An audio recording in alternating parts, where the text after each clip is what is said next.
Well, morning, everybody. How are we all doing? I think I know how you're doing. Full of frustration after that defeat to Bayern Munich last night. I have to say at the start of this show, I felt a lot more doom and gloom after the Brighton game than I do after that Bayern Munich game. I'm just like up to the brim with frustration from that performance last night. To do what we did for 20 minutes, for Onana to make the mistake that he did, for United to concede 2 in 5 minutes, it was just, there's a lot to talk about. All right. I said it before the game, and I stood by it, and I'll say it now. That wasn't even the biggest game we've got this week. That game against Burnley is bigger than that Bayern Munich game.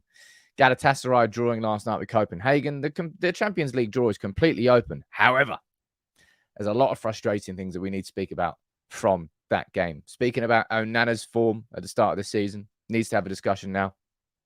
We'll speak about midfielders. Well, almost a lack of midfielders. We'll speak about Hojlund, how impressive he's been in these first few games. There is a positive to take from that game last night. And there's going to be so many things that you want to say in the comments, and you will say in the comments. All right. And I'll try and answer as many of your questions as I possibly can throughout the show. Who's here from the member gang? Let's have a look. We've got Nick, you're there. We've got Avad, Sahi, Josh, you're there. Good morning. Anthony, we've got Sky Benjamin, Klein. We've got Richard, Monkton, Innes, Nilanjan, DJ Dean, Chris Dyke, good morning to you. Lisa Jensen on Facebook, Mark Fossey on Facebook, Manoil, you're there as well. Jonathan Rose, good morning. Got Layden, we've got Lebo, Paula, good morning to all of you, and Haley as well. Hoi, oi, oi, oi, oi. I mean,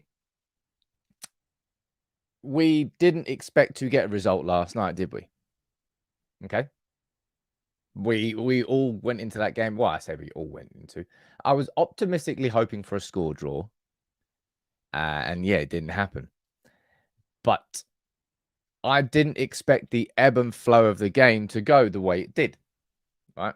Let's turn the fan on. It's hot as hell in here. Should probably turn that fan. You know when remotes don't work and then you hit it and then it works. Happens with my remote every time. Where do you start? Where do you start with this game? Because, as I said, going into it, everybody feared the worst. Everybody feared the worst. But for those opening 20 minutes, we had the measure of that game. Bayern Munich weren't able to pass through us because defensively we sat in shape and we were resolute and we worked as a team, like a genuine team. And then Sane gets through, kind of strolls through the midfield. I was speaking about that, and Erik Ten Hag focused on that as well. And then, obviously, the biggest talking point of this game, maybe not obviously the biggest talking point of this game, but I would say one of the biggest talking points of this game is what Onana did there. Now, that mistake there from Onana was just pretty unforgivable, because there's people straight away in the comments. I'm no doubt down here you're going to be trolling me because I've been saying Onana was going to be a transformative keeper. I stand by that when we actually start playing the system, which we should be, and we aren't yet. Onana made more saves in the Champions League than any goalkeeper last season. And then he goes and does that. That's got absolutely, and I mean this, 0% to do with whether or not Onana is a good shot stopper or not. And by the way, I can see him. I know you're just all trolling. I'll bring De Gea back. What, you mean the same De Gea that did the exact same thing at West Ham last year? Man, you just got short-term memories. Or you just, as I said, your currency is negativity. You'd rather just shout and kick people out than provide solutions. There's only one solution here, and that is Onana keeping his head screwed on. Because that there was just nothing more than a lapse of concentration. Very simple shot from Sane, straight at Onana, who's more than capable of making that very straightforward save. And he didn't make it. And the only reason he didn't make it is because his head wasn't quite in the game at that moment, at that particular moment in time. Wild from Onana. And, I'll tell you one good thing that happened was him fronting up to it. Onana's clearly a big character. He's just the way he speaks. He spoke about it in the build-up to the game. I think there was an interview with Manchester United as well. And after the game, he requested an interview where he could speak about what happened. And I mean, I kind of, it feels like that mistake did cost us the victory. Or maybe not the victory, but that mistake cost us the grip of the game. Because that mistake there from Onana, up until that point, Bayern Munich really didn't have much on us. They really, that be completely frank and honest, Man United was sitting in our shape. We had 4 at the back. We were kind of operating in a 4-5-1, more like a 4-4-2. It depends which. It doesn't really matter per se. But everybody was tracking back properly. Pellistri over there on the left-hand side covering with Davies, and Rashford on the right-hand side covering there with Lema. They were covering their runners. Midfielders were staying in position. We were going forward. Now, Bayern Munich did the exact same thing that Arsenal did. And this is a key problem of our team currently. When Onana had the ball, they didn't press Onana. They stood off him and they covered the passing options instead of pressing him, because they know if they press him, he's just going to pass around them. So teams have quickly figured out what to do to United because we do not have that midfielder who drops deep properly with dynamic movement between the 2 centre-backs to receive the ball, which is exactly what Amrabat needs to do as soon as he comes back into this team. But like, this is what I mean. Like, we can speak about that Onana mistake all day long, right? And I agree with him. I think that point there that he made that mistake was where the game completely switched. But my word, man, like, this is the I'm going to be doing. I did it after the Brighton game, and plenty of you seem to enjoy the analysis. I'm going to do another 5 things we learned. I've been doing them in short form for a while, but I'm going to start probably doing them regularly on the main channel now, and I'm going to bring that out at lunchtime today. Man United's mental switch off. It's almost like a switch just goes off, eyes closed, when we concede a goal, is outrageous. That's now Nottingham Forest, Arsenal, and Bayern Munich, 3 out of the last 4 games where Manchester United have conceded 2 goals in less than 5 minutes. And even after we scored yesterday, we conceded after 4 minutes. But that was because of that. Look, can we just take a moment here to really appreciate this? The last 3 games, like when your backs are against the wall, you need a little bit of fortune. You need a little bit of luck sometimes to kind of steer you in the right direction. On top of everything that's going on with the takeover, on top of everything that's going on with all the injuries, in the last 3 consecutive games, we've had Garnacho's offside winner by millimeters against Arsenal, Rashford and the ball going out by millimeters against Brighton, and Eriksen having a penalty conceded against him from a 2-yard VAR decision, which is just, you look at it and you go like, I mean, come on, man. Seriously, come on. All those 3 things happen in 3 consecutive games. Like, you'd like, geez, like when it rains, it pours. It's exactly what those are. You mean you can't complain about it. I hate VAR. I hate it. It has done nothing good for the game. It's added some sort of forensic analysis, which is still some bloke going, yeah. Well, I'm not sure about that. It's somebody with a mouse going, where shall I put this line for the offside? I'll put it there. It's like it's another referee. It's not automated. That was the part of the VAR system that works so well. I think it was at the World Cup when it was like computerized. It was taken away from human decision. That's when it worked. And in its current format, it's just crap. But look at this. Like, our defense as it stands, man. My word. Man United have conceded 3 or more goals in 3 consecutive games for the first time since 78. Now, if you want to talk about bad Manchester United, go and look at what we were in the 70s and 80s. My word. That might cheer you up somehow. It's bad. Manchester United's defense is bad. That mistake from Andre Onana yesterday was bad. He's fronted it, which in itself is at least something. I mean, we're trying to take small wins here, right? Because so many other players have just hidden away from things at Manchester United for years. So that in itself is a good thing. But the thing that I truly, really want to focus on yesterday, right, is what Erik Ten Hag has said here. This is crucial, all right? Let me go full screen so I can read this out. Of course, Onana knows he has to stop the way, but the way Sane came through, it can't be. And the second goal, it's almost similar over the other side. How easily players come through our box and finish. It cannot be. And here is an example, right? Look at Gnabry. Look at Gnabry. In line with the penalty spot. Nobody near him. Nobody even in the vicinity of him. This has happened time. It happened against Arsenal. It happens every single game. Welbeck and Brighton. I can pull up examples, honestly, from every single game. It is a pattern. And I don't know how. It's almost impressive, really, that Casemiro can score 2 goals for Manchester United last night.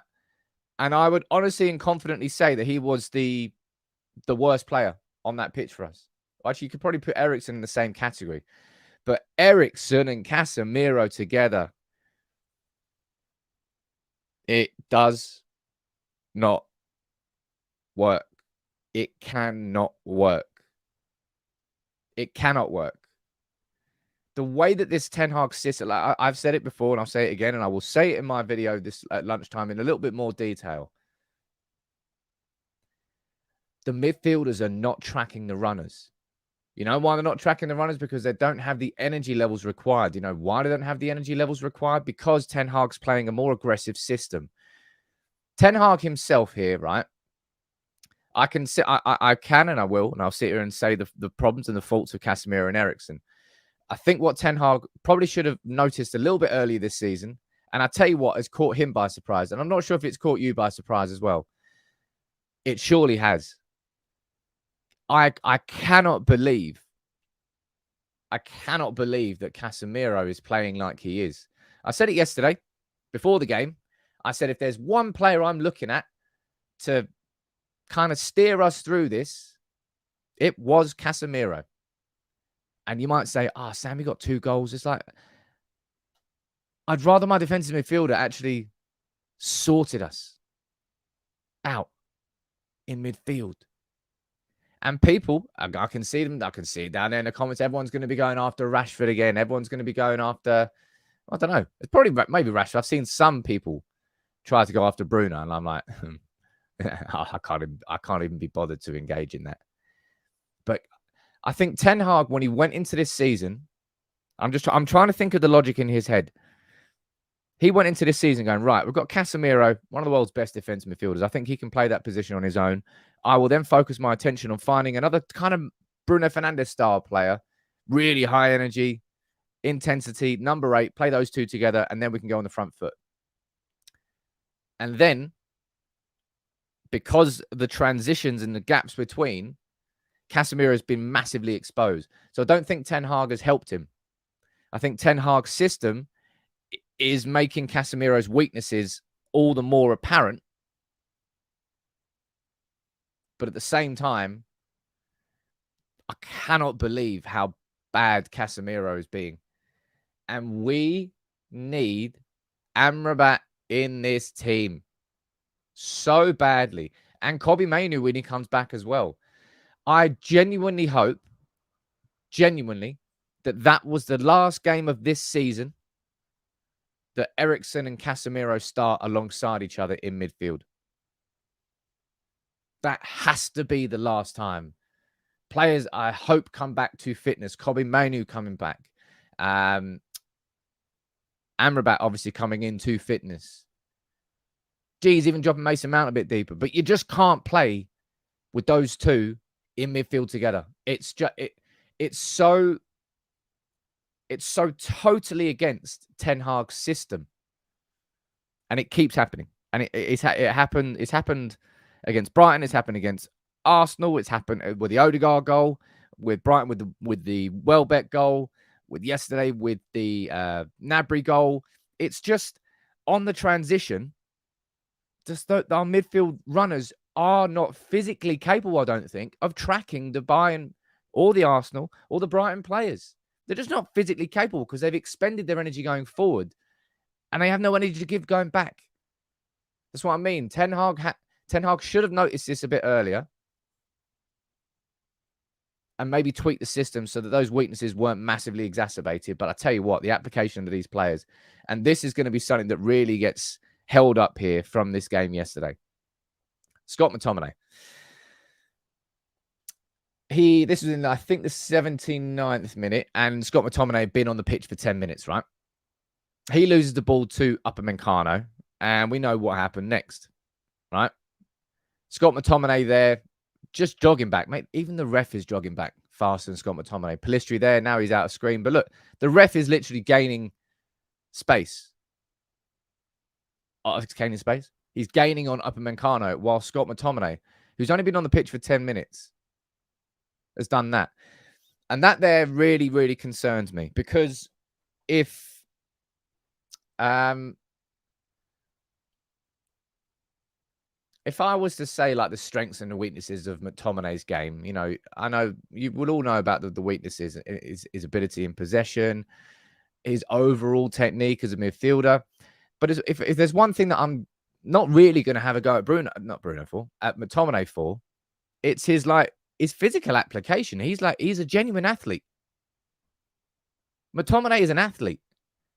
So for him to not chase back there, that's a mental switch. That's a mental decision. That's him going, you know what? I can't be arsed chasing that back. And do you know, right? Answers in the comments. Do you know which player the players in shot there, which player was the player who tracked back from that mistake from McTominay to win the ball? Let me know in the comments. I mean, I'm going down here and I'm saying, like, you're clearly just a troll. You're clearly just a troll. Anybody who's trying to come out here after Bruno, after that game yesterday, trying to say that he was worse than you are just a troll. You're obsessed in your head about Bruno somehow being worse than everybody else. It made no sense. And it's quite embarrassing that Bruno Fernandes, who is the furthest away from the ball when that gets lost, that he's the one who tracks back. Bruno was the one who tracked back and intercepted that. Despite the fact that Casemiro's there, despite the fact that Scott McTominay lost the ball, and Pellistri was even behind Scott McTominay, it was Bruno from this position over here who tracked back. Now, you might say it's minor, and I would say it's pretty minor to be focusing on these things, but when you come back to the basics of football, if you don't do the hard work first, you don't win. I'm going down here. Like plenty of Bruno constantly gives the ball away. Come on, Sam. Bruno, what we're saying down here. That's exactly the style of play that Bruno is. Bruno is that man who will look up and he will try and take the ball up the pitch. But until I've got a man, I can't. I'm staggered. I'm staggered that even after that performance yesterday, you would be going after Bruno. Like, you are just not looking at the true problems. Going after Bruno now, and what? You want to drop Bruno out of this team? Oh, it's laughable. It's genuinely laughable. That's not, though. That's not. What McTominay did there, that feels like a decision that he made to go, nah, I can't be asked. That would annoy Erik Ten Hag. And that's exactly what he was speaking about here. Right? It's exactly what he's speaking about here. Man.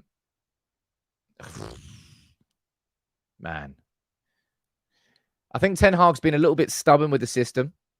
And let's be honest, we know Erik Ten Hag is a little bit of a stubborn man. I think he could have, in the same way last season as he tweaked his system after we lost against Brighton and Brentford, I think he could have and should have tweaked his system a little bit earlier this season until our injuries sort of improved. Maybe we would have, because it was that setup there against Bayern was probably what we should have been doing against most teams.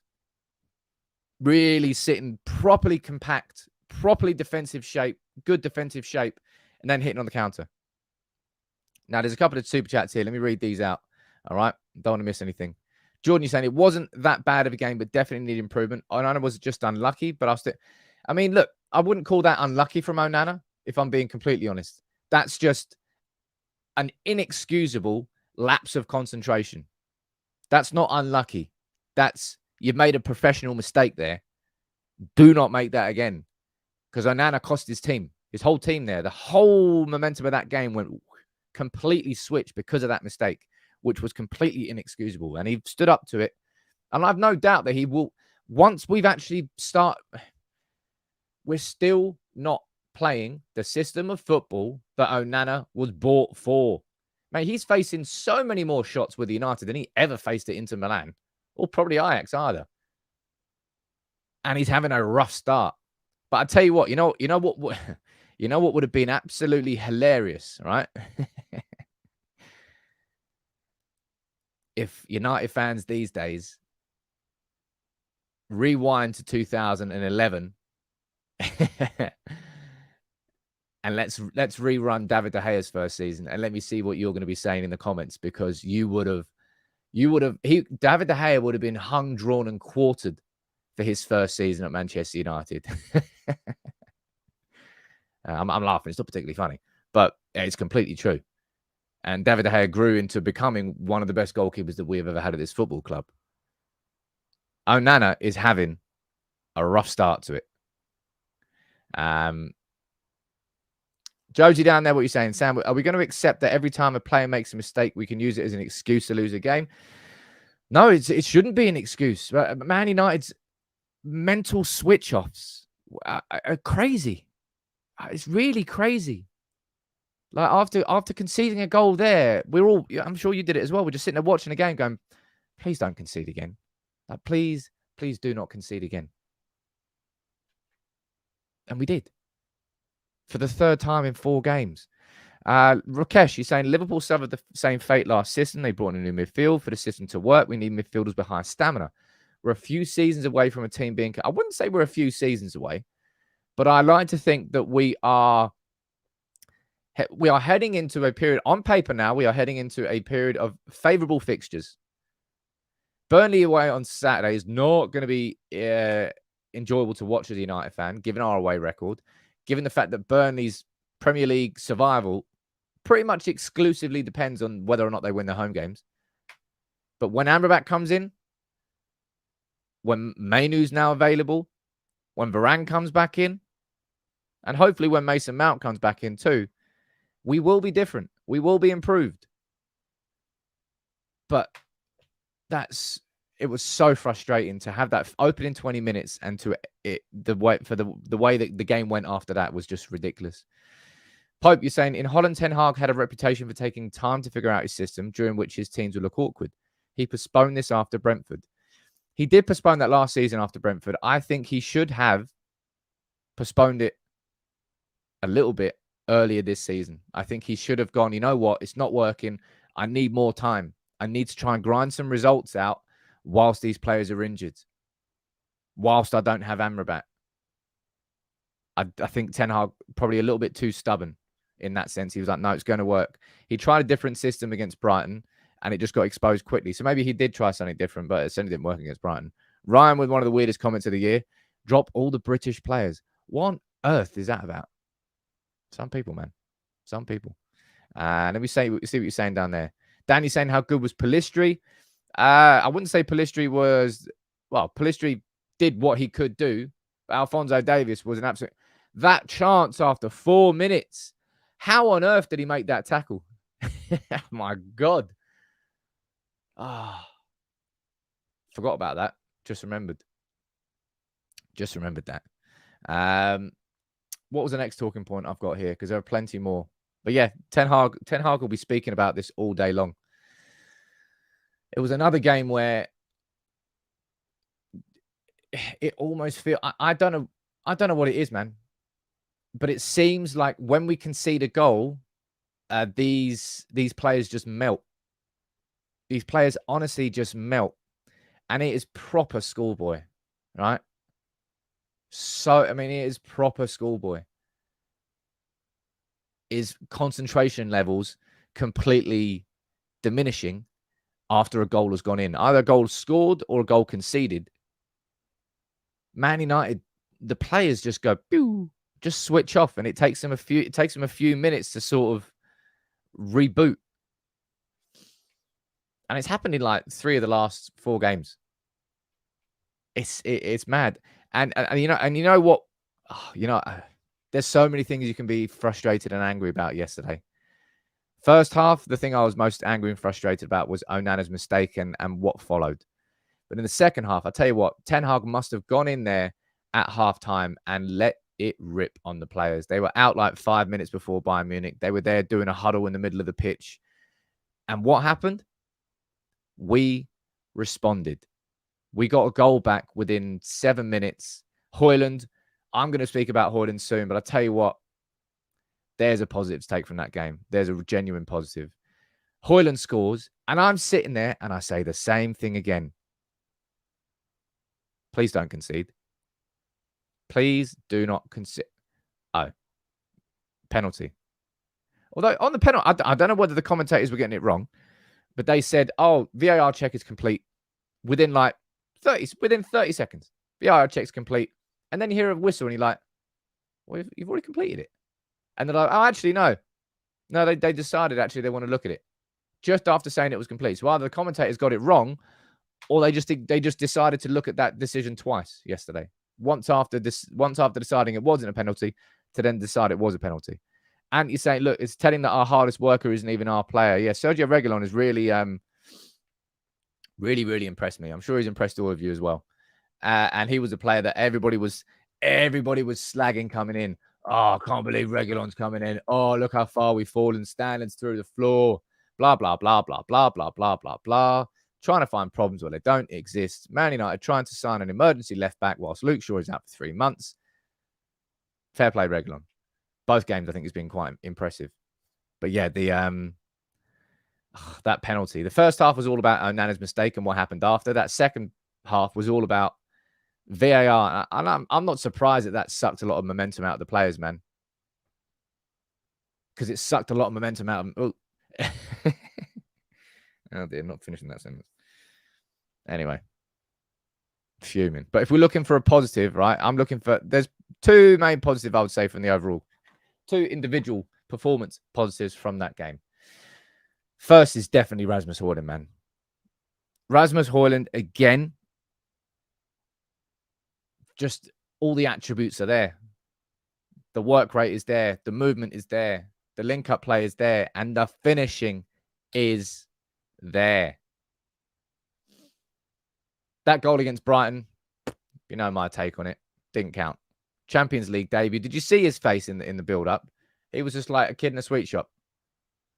So happy to be there.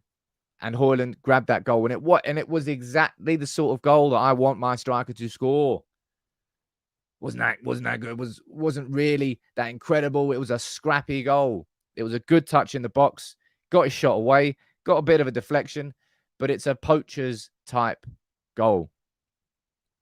And I said this on Twitter yesterday. Not on the Twitter, but on Twitter yesterday. I was like, you can honestly count on one hand the amount of Man United signings over the last, I don't know how many years now, I'll be honest, but how many Man United signings have come to the club and been immediately very good. Like, no settling in periods, just boom, straight to business. I think Bruno Fernandes is one that stands out. Some people said Martinez, and I was like, well, Martinez had a little bit of a shaky start, but he got settled into it really quite quickly. But they are far and few between. Okay, Casemiro took time last season to get into rhythm. Eriksen was pretty good straight away. Onana, he's having a real shaky start. And I've no doubt that he'll come back, but it's almost like a curse on new signings. It really, really is. And as I said, the other player that I wanted to focus on was Sergio Reguilon. Jonathan, you're saying, how good was Musiala? Whoa. You know, when you watch a play like Musiala, you sit there and you go, it just makes you realize how United just don't have any ball carriers, do we? We don't really have an individual in that team that we can look at to consistently drive it forward 15 yards or so and then get a pass off. Man United's forward movement relies on everybody moving into space, passing triangles. There really isn't somebody you'd look at in that team. You could say Bruno, maybe, but Bruno's more of a passer than he is a dribbler. You could say, Eriksen, but he doesn't really move that much. You could say Casemiro, but not particularly. There's not really a ball carrier in the team. But fair play to Reguilon for another, what I would say, impressive performance. If I'm going to try and draw individual positives from that game, it's Hojlund bagging a goal. It's Reguilon. And I'll tell you who else impressed me. I wasn't expecting it. It's Martial when he came off the bench. He looked quite sharp.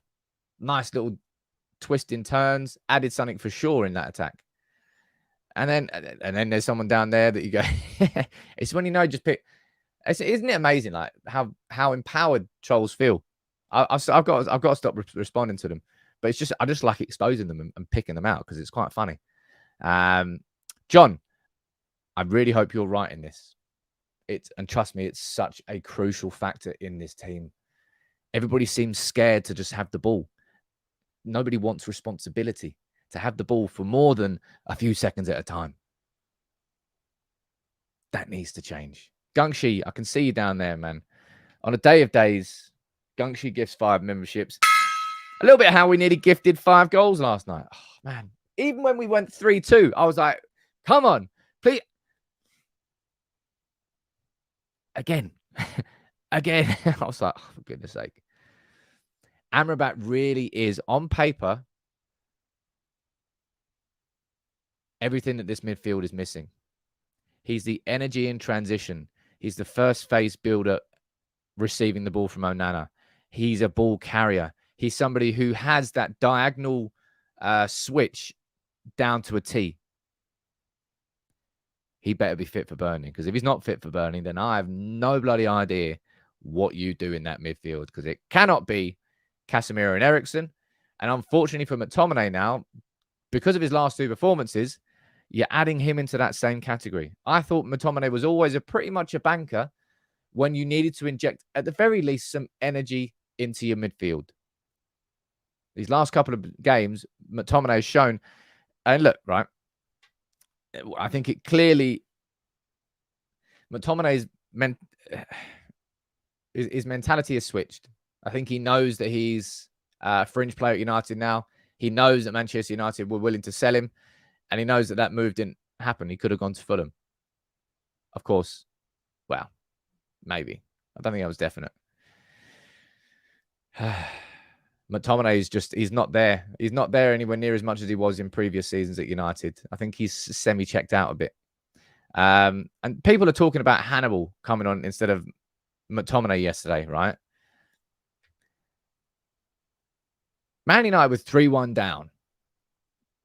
Away against Bayern Munich in the Champions League. And you want to bring Hannibal on. Do you know Hannibal's Hannibal's hot streak that he's basically notorious for? In that environment, I mean, you saw it when he came on against Liverpool, and he actually it does add a bit of bite into it for sure. But in that particular situation, I'm not sure that Hannibal would have been the best person to bring on. I'll be honest, though. McTominay wasn't either. Hunger, yes, but I don't know. Ten Hag wanted to do something different, and it didn't work. Honestly, my overall feeling after that game there against Bayern Munich, I'm a lot less doom and gloom than I was after Brighton. I look at that game there yesterday and I go, I cannot believe that Onana made that mistake. And I cannot believe that penalty was given. And those 2 moments changed the course of that game completely. Completely. And when you're down, you're down. And not only are we down and injuries are going against us, and those little tiny little things that are sort of out of your control, the variables that you can't control, and the luck, that's just not going our way either. But I tell you what, our season has to start from Burnley. This game against Burnley now is huge. This game against Burnley is as big as that Liverpool game was at Old Trafford, in my opinion. That's how much we need to win. And to score 3 goals away against Bayern Munich and to not get a point is it's almost like a Shakespearean tragedy. That's kind of what United's performance was last night. And we need Amrabat into this team, and we need Mainoo back and fit. The way that this season was shaping up from the preseason, I think Erik Ten Hag was looking at. Jonathan, I can see you actually just put it down there in the comments.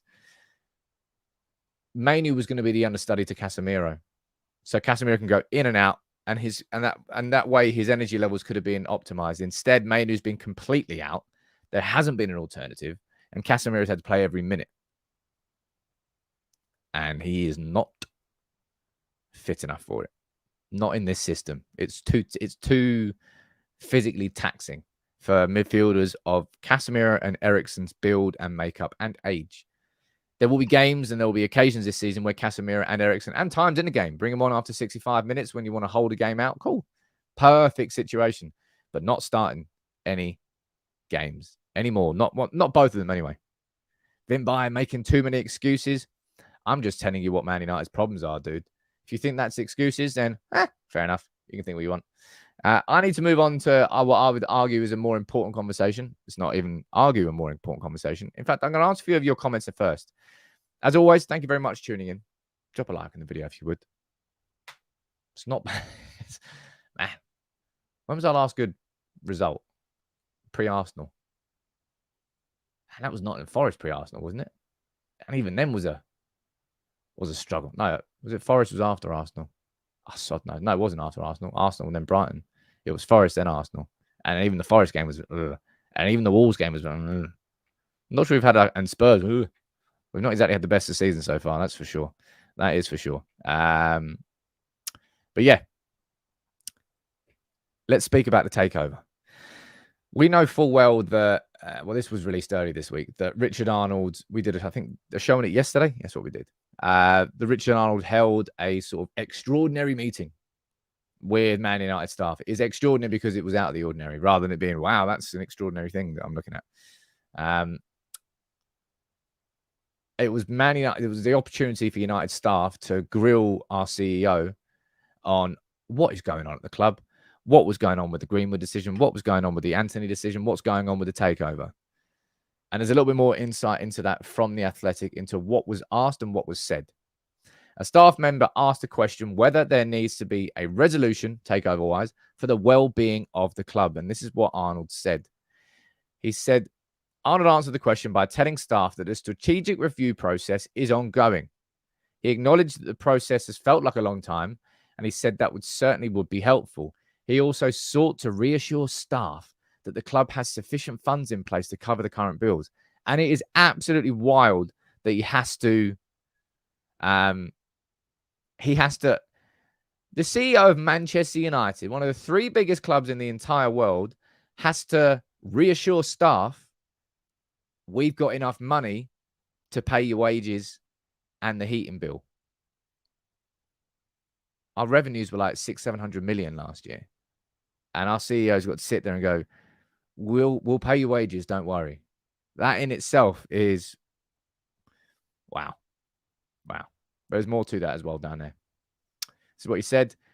He goes, gave no indication as to when it's going to happen, but he said, well, there are big numbers involved. That always takes a bit of time to work through to get the right arrangements in place to get everything done. I'll go down here and say, well, Robert, my friend, where were you yesterday? That video has been up for nearly 24 hours on the channel. Go and check it out. He said down here, and this is what I've always consistently said. He did, however, acknowledge that the club requires the right long long-term capital structure for their future ambitions. And look, Man United staff were just told to hang tight, show resilience, and keep delivering. The Glazers do not have enough money to stay on as Manchester United's owners in the current structure. It is impossible. They will be selling Manchester United. I can't say with utter confidence that it's going to be a total takeover. Everything to this point, if the Glazers were able to get minority investment, they would have already done it. They tried to buy out their siblings. They couldn't do it. They've tried to secure minority investment. And at this moment in time, we're only still talking about Sheikh Jassim and Jim Ratcliffe. Unfortunately, they are so stubborn and greedy that they are just willing to wait. Look, mate, they've already put Man United up for sale, and the Glazers were expecting like 20, 30 different bidders to come in, a bit like what happened with Chelsea. That's going to happen with United. No. 2 bids came in, Sheikh Jassim and Jim Ratcliffe, and what's been reported yesterday at the exact same time in the Times from Matt Lawton, and also from Mike Keegan from the Daily Mail, both reporting the exact same thing at the exact same time, 3 p.m.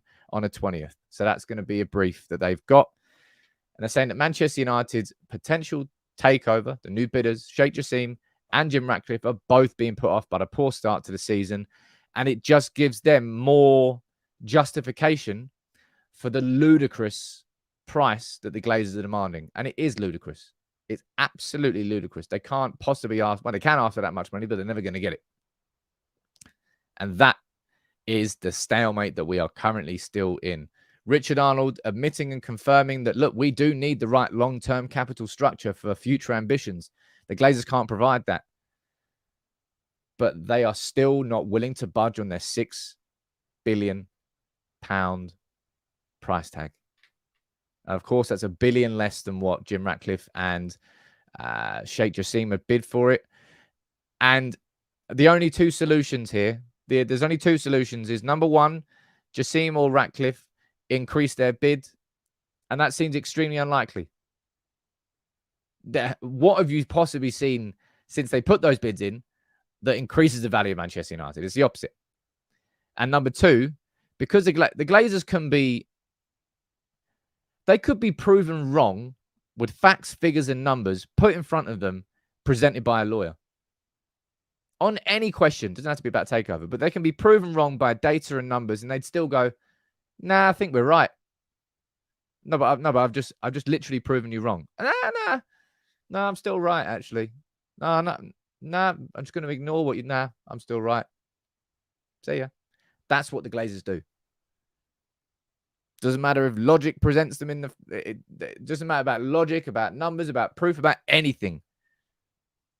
They only care about what they think is correct, even if the market has proven that that is not the case.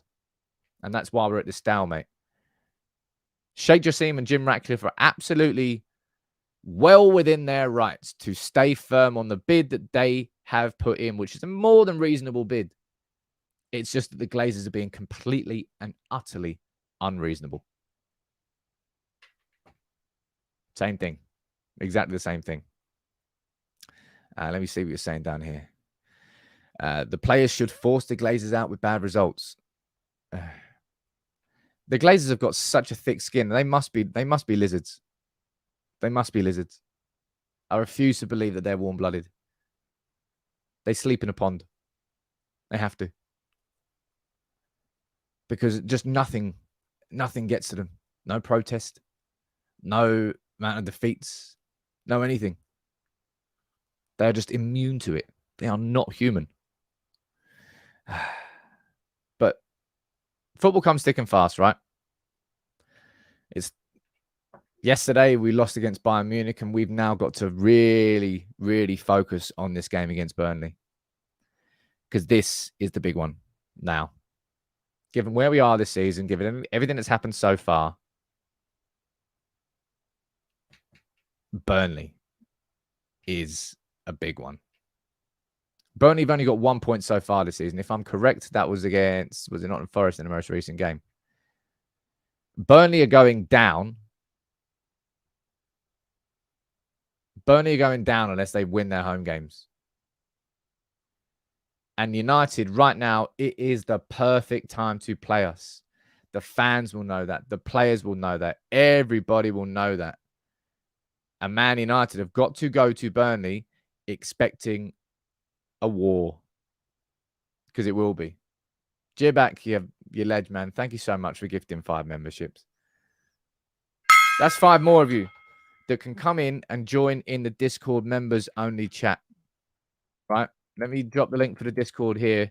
There's been 10 of you here today who have got the privilege now joining in the members only chat. Follow that link there. Connect your YouTube channel to Discord, and you'll automatically be added into the members only chat. What are you saying down here? These players are not up for a war. They retreat. Very good work. I like that. Excellent wording there, Melps. I'm worried about Burnley. I mean, not on paper.